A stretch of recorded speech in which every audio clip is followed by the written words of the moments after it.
Yeah, thanks. Thank you for having me. I'm a PhD student in Professor Nanshu Liu's group at the University of Texas at Austin. So briefly about myself, I'm Heeyong. I'm a PhD student in Dr. Liu's group. I did both my BS, bachelor degree, and then master degree at the UT, and then currently I'm pursuing my PhD degree at the University of Texas. My hometown is Seoul, South Korea, and then my family moved to America in 2011, and then they're living in the Dallas area now currently. And I've been at the UT for almost now 8 years, so Austin could be my second hometown too. I went to high school in a small suburb area in Dallas called Carrollton. In my high school, I did a lot of research-related activities like science fairs.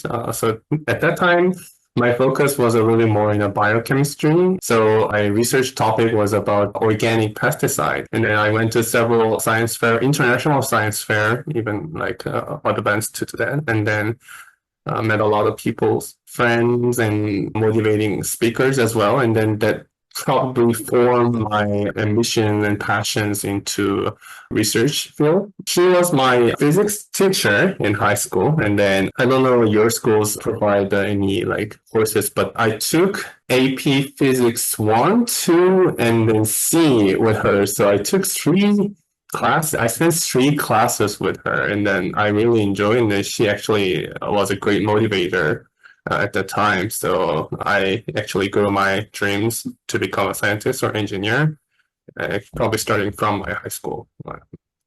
Wow, that's really cool. So, how did you get interested in research in the first place? I like science from the very beginning. I really enjoy like basically language of science and then like them basically.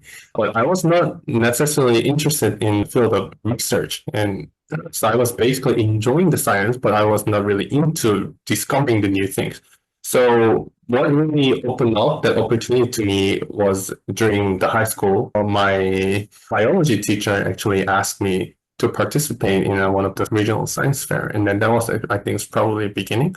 And then it's different from the learning the science and math in class. You start like defining the problem by yourself. I guess every science class you had to go through at the first chapter, scientific methodology, right? Like think about how you define the problem, form the hypothesis, design the experiments, and then go around to confirm it's actually a new theory you discover or not. And then, to be honest, when I was in high school and learning this in every science classes, I had to relearn this and like, what's the point of this?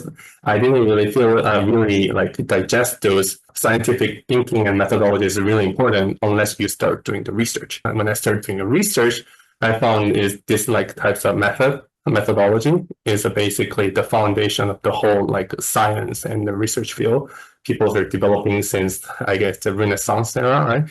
And then what's currently forming the current human civilization. So yeah, that's why I get into the research. I was almost by accident. I got started going in this area, and then I was mostly motivated by a lot of colleagues I met at the science fair during the high school, and then that actually initiated me to get into the more into the research in the college. Yeah, that's really nice. So, in understandable terms to a high schooler, could you give me a quick overview of like your research? So my research is a little bit more about the wearable electronics and then mobile healthcare.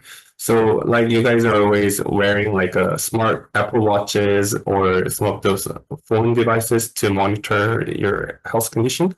So developing new types of form factor or new types of like advanced future wearable electronics is my focus in the research. And a little bit extension from there, my research is also focusing on developing more natural human robot interaction and human machine interaction types of software. So vision is basically merging the robot side and the human side together because we are more and more getting digitalized in the future. Like you cannot live without your phone for more than a day now, right? Because we are so connected to the digital world. So bodies are transmitting all kind of different signals like heart, brain, like even tissues, breathing. So all these types of signal can be collected from such wearable devices And then conventional devices are very bulky and then it's limited in size. So this is actually an obstacle for the continuous monitoring for a health condition for a certain user. So our research is more focused on it's called e-tattoo. It's actually electronic tattoo like epidermal electronics. So these types of sensor and wearables can place on the skin directly. It's a stretchable and then very conformal on skin, so it can be wear for the multiple days and you keep monitoring your health condition. So this is my field of research. Wow, that's really interesting. So, like, what are some of the biggest challenges that you've faced in research, and also how did you overcome them? So at the different stage of research, the problem what you're facing is also changing. One of the example of what I doing, first thing what you need to do when you define the research is to define the problem. So for example, I developed a brain monitoring system that can actually track the mental workload of the people. So here you see the mental workload is very important to maintain the performance of the people in a various field, like drivers who has to do long driving, they get easily fatigued and the mentally exhausting state. Like this types of air traffic controller had to continuously monitor how the airplanes are go up and down in an airport, and it could be a lot of mental like workload for them.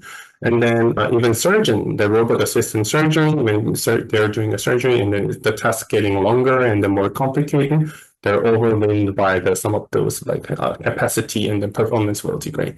So maintain this type of performance and optimize the system is important to assess the mental workload, which is the problem in the field, real life.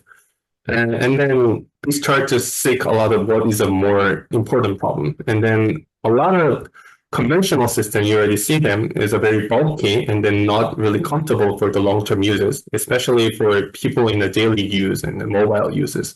So we're developing a system like e-tattoo system, which is a more like tattoo-like temporary sticker that can easily attach on the face and then easily continuously monitor. So that's probably problem solving and the solution we are providing to tackle such problem. But when you start developing these types of new technology, you will continuously face on new types of problem. So one of the things is conventional technology or like these types of brain signal monitoring system use a gel-based electrode. So what does it mean is there are some types of like a conductive gel you apply on the skin or hair, and then you can apply some electrodes to conduct your brainwave. Now, problem with the gel is when you're wearing for a long time, like for example, if you want to do a sleep disorder, sleep condition study, and then you want to see how your brains are modulated while you're sleeping. So you apply this electrode, and then of course the patient or the subject will go to sleep for 5 to 12 hours. And then the problem is the gel will dry out eventually after 3 or 5 hours. And then your signal will be extremely corrupted. So for these types of condition, you just faced a new problem. Your electrode has to withstand for 12 hour or even longer, like 24 hours, if you want to do a continuous monitoring of your health condition. Then you have to come up with a new engineering or scientific solutions to tackle that. For these cases, we engineer the electrode itself to very sticky, but still maintain the contact and the good conductibility of the signal for the long-term usage up to 24 hours. So we are basically tackling such like ongoing problem in the field. Yeah, okay.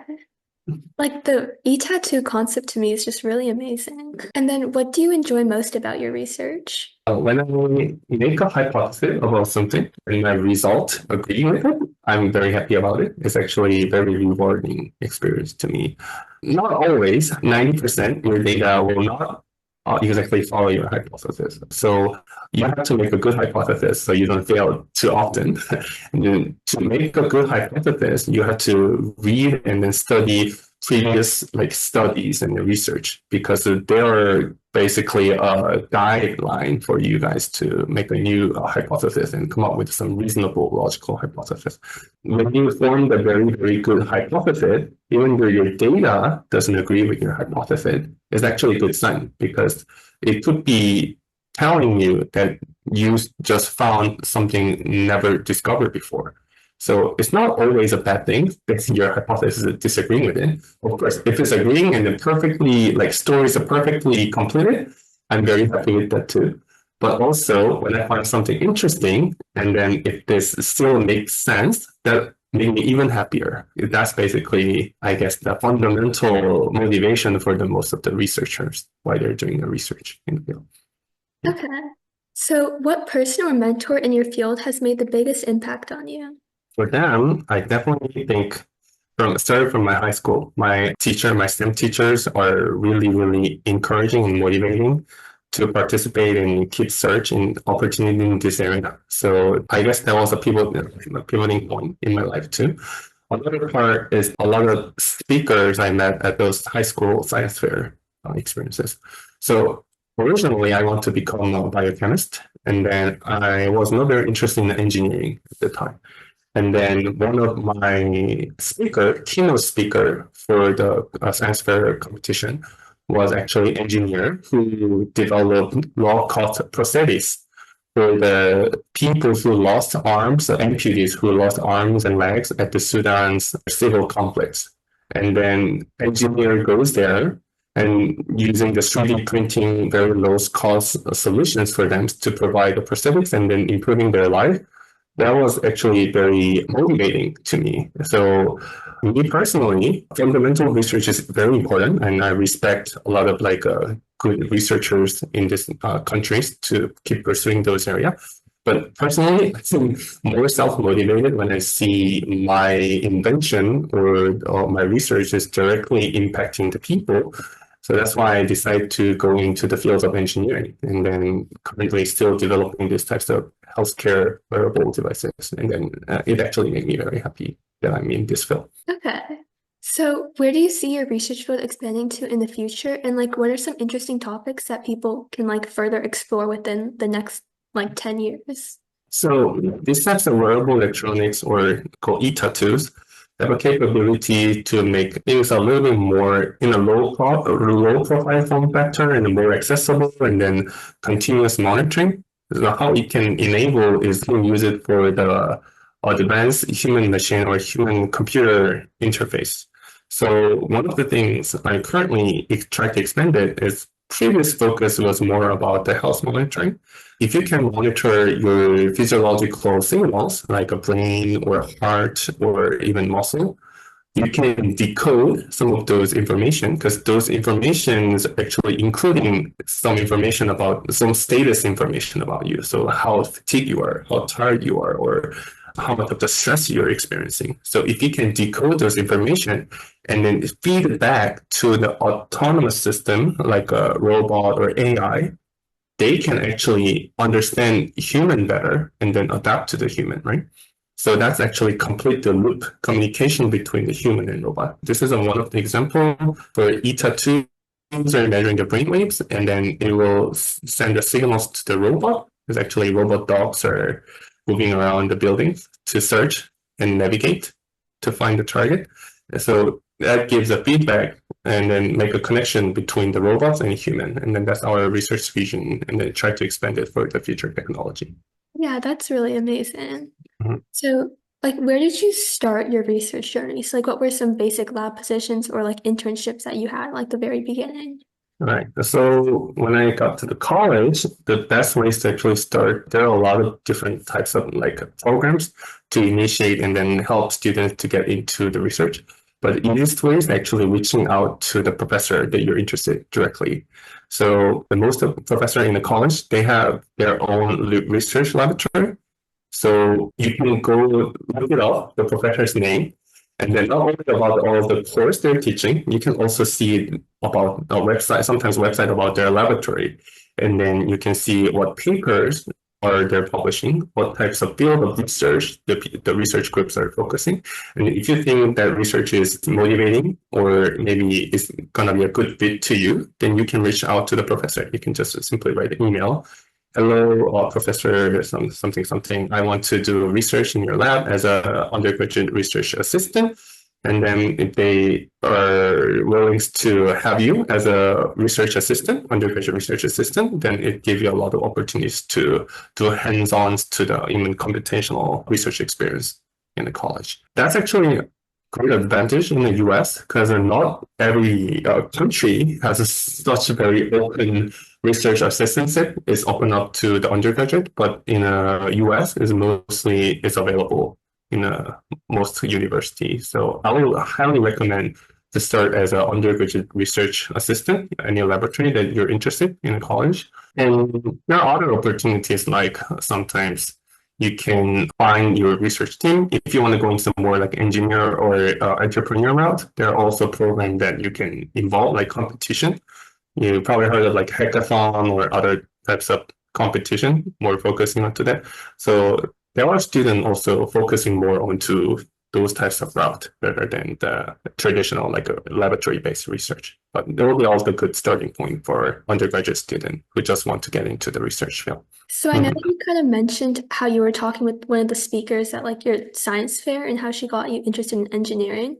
But how did you find your passion for research, and how would you suggest other high schoolers try to find their own passion?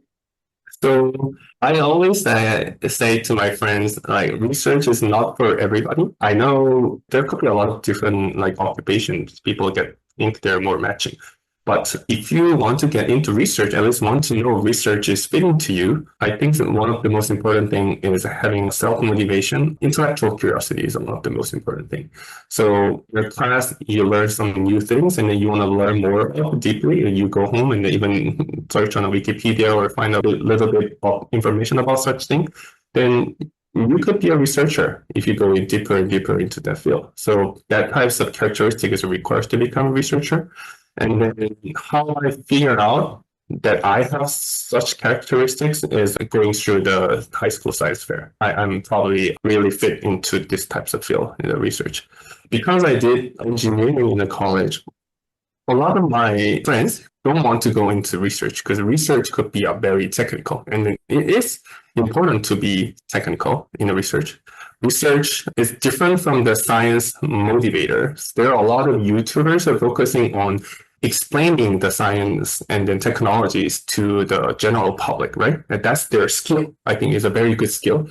But good skill for as a researcher is going deeper and then cross-check your findings and then technology with the previously conducted research. That's a little bit different focus of how you see the STEM. So if you want more into the fast-paced like applications and the real life impact, maybe engineering could be better. If you want to go into more details and deeper understanding about how phenomena are working, then probably research could be a better fit for you. You have to probably experience and see what is actually more resonating inside of you, and then you'll figure out in the future career. Yeah, okay. So how did you narrow down to your specific field? So that's a little bit difficult story because at least I know no one actually picked their current research field. So your research interest is always changing, like you're always changing. So my original research interest was in the biochemistry. Now I changed to wearable electronics. Now it's become human-machine interaction. So it's not a bad thing. It's changing. When the technology is evolving and the new like scientific finding is coming out, your interest should change it, right? To adopt to those like new technology and new scientific knowledges. So I would say you have to stick into the one field. Getting experiences is more important. Scientific methodology that you guys learn in every first chapter of the class could be usable across the field. So I think that is more important than the choosing a field. Doing a good research and then follow your passion. So what kind of skills do you think high schoolers can develop even if they don't have access to a wet lab? When I was in high school, I went to high school science fair. At the regional level, everyone was about like just typical high school science fair level. But when I go to the state level and then international level, my research project was all done in my classroom. So all this like experimenting and design and everything was done in just like high school biology lab. And then a friend standing next to me did all of his research in a university laboratory as a sophomore in a high school. And then that's when I first time figured out, wow, not everyone had the starting point. She was finalist and I was finalist too at the international level, even though I did all the research and experiments in my high school classroom. So what I'm really emphasizing to a lot of like a high schooler, like, oh, I don't have access to the laboratory. That's actually limiting my capability of doing research. Yes, it is, but you could definitely find some other level of the experiment you can also do in your classroom settings. So in high school level, I think what is more important is the developing those scientific methodology and how you actually come up with the creative idea. And you can do the experiment, you establish a hypothesis, and then plan the experiment, and then actually execute them, and then analyze the data. So that whole process, scientific method and then methodology, and then the process is more important than the quality of the research itself. And then I think there are plenty of opportunity. Okay. So really just focusing on like the methodologies that you use. Yes, yes. Okay. And then what type of like personality traits do you think define a great researcher in their field? And also like how do you think someone should start to cultivate those traits? So, like I said, intellectual curiosity is one of the important things. You have to be genuinely curious about finding out like whole like new things. 90% of your data or experiment will not be comprehensive like finding. You have to analyze it, you have to repeat the experiment if you see there's some error and then correct it. And this process could be sometimes like very painful, but you have to go through, pass through those types of challenges to overcome and then find it. So if you have such characteristic, I think you're fitting to the research field. Another part is you should be able to communicate. Actually, a lot of researcher doesn't really emphasize this. You should be able to communicate your own research and also with other people's research. So when you have certain findings, you know about this research, then it's not a good research. You have to publish it, you have to advocate it. That's why when you go to the college level, a lot of people are emphasizing about the engineering communication or scientific communication. Even myself and my friend didn't like writing. Why did you choose engineering or STEM? See, because you don't like English class, right? But it is very important. If you don't advocate your research, no one will, right? So this types of communication skill and the soft skills is also extremely important. And then just for a final question, like what's some advice that you would give to a high schooler who's looking to get into research? So science fair is a good opportunity. Even though your school doesn't offer it, there should be something always opportunity in your region or district. So search for it. And then like even UP does a lot of like public university, even private university offers some like a summer camp or career camp, something related to the STEMs and research area. You should definitely participate in one of those if you want to get into research area in early. And then it will give you a more exposure to just not only about the field, but then how actually you can develop the career in this field. So I think that's a good opportunity for the high schooler. Okay, so just like looking into like local science fairs. Local science fairs, a lot of like a community reach out, especially from the university or laboratory. Those are going to be a good opportunity for high school students. Okay, so that's all the questions that I have for today. Thank you so much for meeting with me. Yeah, thank you very much for having me.